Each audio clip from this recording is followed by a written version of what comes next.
than 10 years ago that a few of us in this room had an idea to open a Hebrew language charter school. There were all sorts of charter schools in New York City. None of them taught Hebrew. And I never thought in my wildest dreams that 10 years later, we'd be here with 10 schools and 2,500 students, K through 8, not just here in Coney Island, but in other parts of Brooklyn, in Harlem, East Brunswick, New Jersey, Washington, D.C., Hopkins, Minneapolis, San Diego, and Los Angeles. All our students receive the best public education, but in addition to that, they learn to speak authentic modern Hebrew.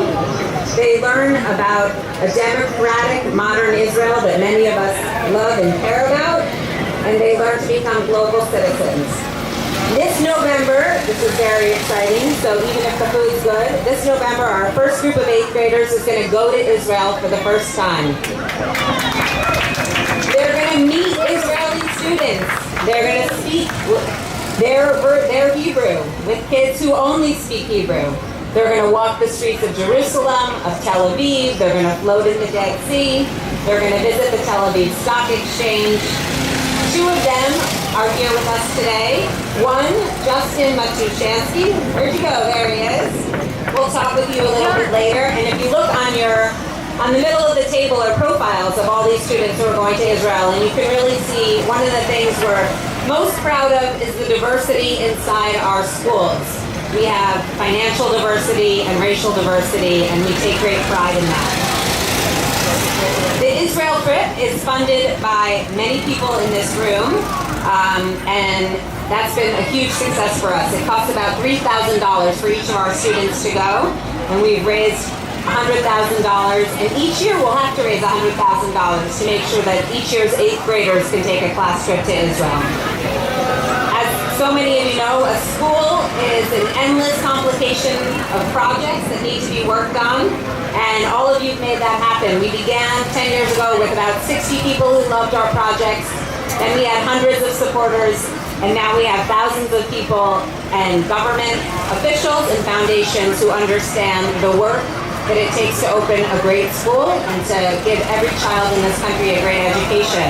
So many of us here just sent their kids back to school, and I hope you realize the importance of making America, I can't say great again because that was taken by someone else that I don't want to go into. But in any case, the idea that destiny should not be determined by your zip code is something that I think all of us can agree on.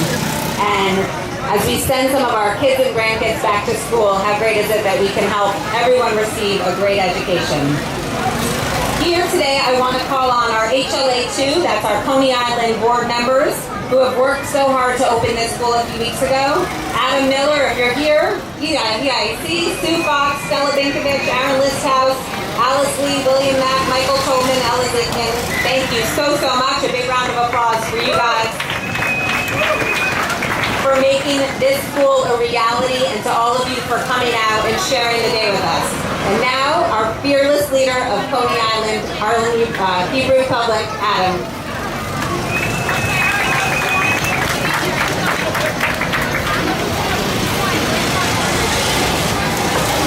Thank you, Sarah. 3 years ago, we began this process, and it wasn't that much different from the times that I asked my wife. First time, we got a no. Second time, we got a no. Third time, we got the yes, and everything fell into place. And when I say everything fell into place, it seems like it was easy. And the reason why it seems like it was so easy is because we found a great head of school. Ashley Ferran, if you're here, please raise your hand. Ashley took the baton and brought in a tremendous leadership team with Lena Schuster, Eileen Chester, and Sarita Doyar leading a wonderful, wonderful staff. And I have to say, personally, as a board member of a school, I'm overwhelmed by the support of the charter organization, John Rosenberg, Aaron Listhouse, and the indefatigable, omnipresent Mark Stein. 2 weeks weeks ago, we opened the school, and we want to thank the parents that are here for trusting us with their children. We made a promise to you that they would get a first-rate education and a bilingual education, and we will not let you down. I want to take this opportunity to introduce now the Deputy Borough President, Dayan, Reyna, and the the Secretary Council from Israel and New York, Dayan. Mr. Dayan, could you please come up now, followed by Deputy Borough President Reyna. Consul General.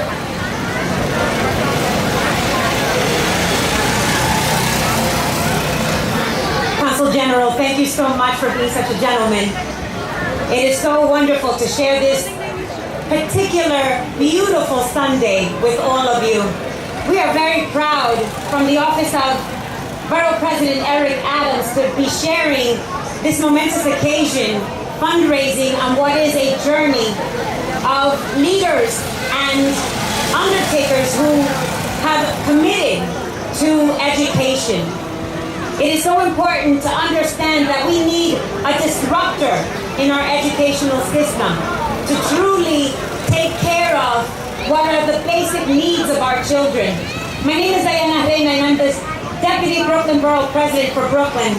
And we want to congratulate the Hebrew Charter School receiving what is the support that it needs here today. On behalf of 2.6 million people, we are very proud of what Brooklyn has become. The center of the universe, as Borough President Adams continues to say.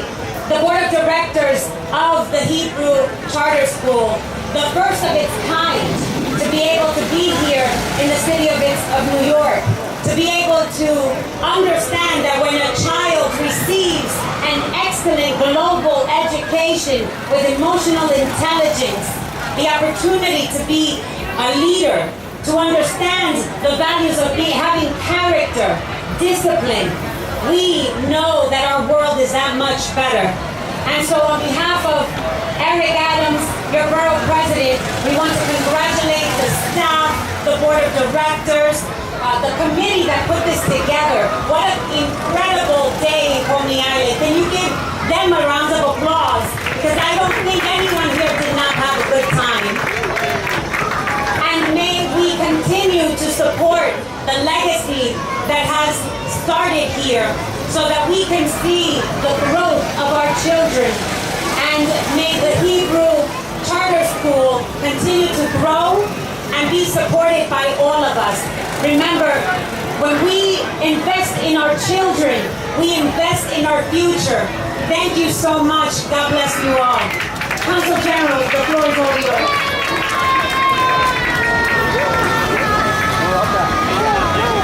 Thank you, Deputy President. And you know, I usually do not start greeting the dignitaries, the important persons that are present. And I will stick also today to that custom with one exception.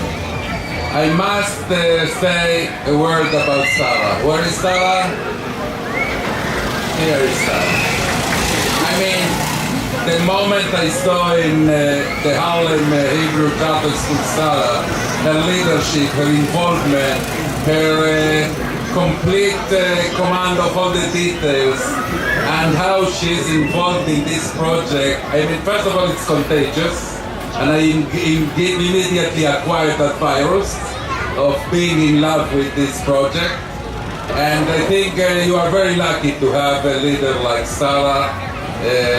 I am sure that the charter schools, the Hebrew charter schools, will go on and on and on progressing. I must tell you, my friends, that I am in New York a little over a year. Actually, 1 year, 1 month, and 15 days, but who counts? And I had many exciting events in New York. Actually, 2 weeks after I arrived to New York, I was kissed by Natalie Portman. A few days later, I had my face on the big electronic billboard in Yankee Stadium. I met presidents, I met prime ministers, I met ambassadors, but truly, sincerely, I don't think I had a most touching experience than my visit to the Hall.